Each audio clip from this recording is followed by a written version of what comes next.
Todos los ríos son el mismo mar. Fernando Soto Aparicio, capítulo 6, el inconfundible tufo de la muerte. Darío y yo estamos sentados en la cafetería del Hospital San Rafael y nos llegan los olores de la enfermedad y de la muerte, a los que poco a poco he ido acostumbrándome: alcohol antiséptico, cloroformo, el hedor a formol y a carne descompuesta que sube de los sótanos de la morgue, el aroma del café que no solo sale de mi pocillo, sino que viene por los vericuetos desde las grandes cocinas, y en la misma medida el de las viandas que se preparan para el almuerzo, verduras, tal vez coliflor y habichuelas o zanahorias hervidas, vinagre, pimienta, el vaho de la papa cocida y el de la carne al freírse dentro del aceite, olor del maíz triturado con el que han preparado la sopa, el del jabón desinfectante con los que los médicos se bañan las manos antes y después de las operaciones, picantes varadas de formaldehído, de ácido acético, huele a sangre seca y fresca, a las muestras de los residuos corporales que se acumulan en los laboratorios, a reactivos y a plasma, al hedor insoportable de los excrementos y los orines que se producen al por mayor en los salones comunitarios de los pobres y en los cuartos sofisticados de los pacientes ricos.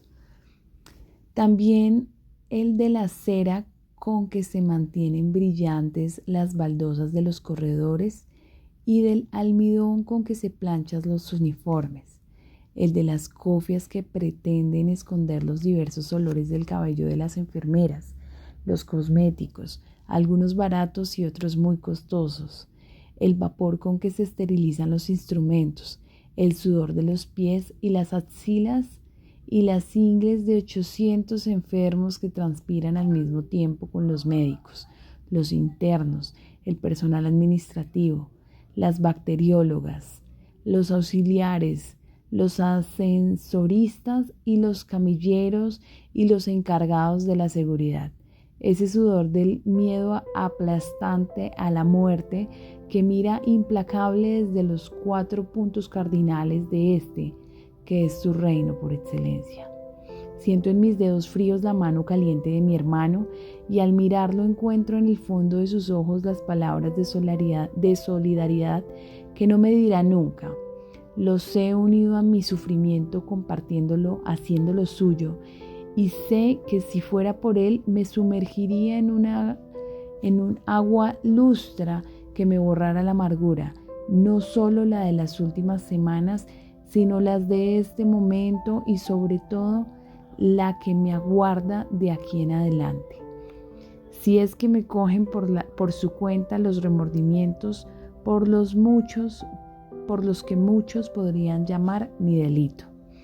Los olores vuelven con intensidad, discriminados, mezclados, individuales y colectivos.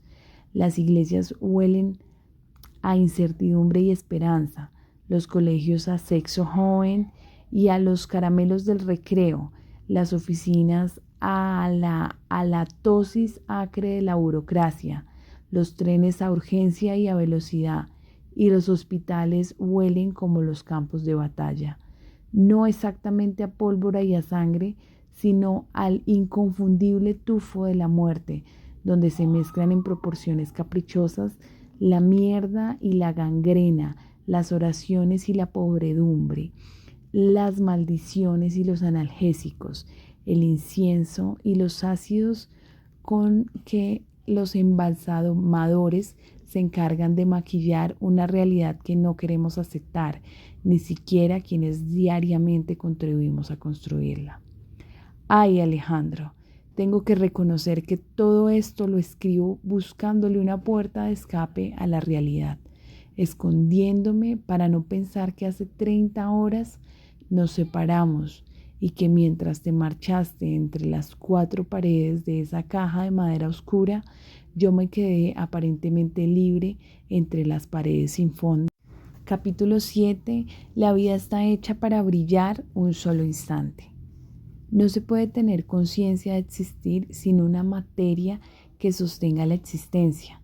La flor en sí misma como una entidad independiente, pero no obstante depende del árbol, de la rama que la sostiene, de la raíz que la alimenta. El canto puede estar en el gajo o en el aire o en la memoria, pero precisa del bosque o de la brisa o del recuerdo. La vida no es porque sí, ya que en la misma medida necesita un soporte, una causa, un elemento que la complemente o la explique, y sin embargo yo sé que soy, pero no sé cómo. La barca es una razón del río, sin este, ¿para qué la barca? El hombre es una razón de la vida es Dios. ¿Por qué Dios sin el hombre no tiene justificación? ¿Es el hombre el que le da sentido a Dios? ¿Podríamos decir que Dios existe por el hombre o para el hombre?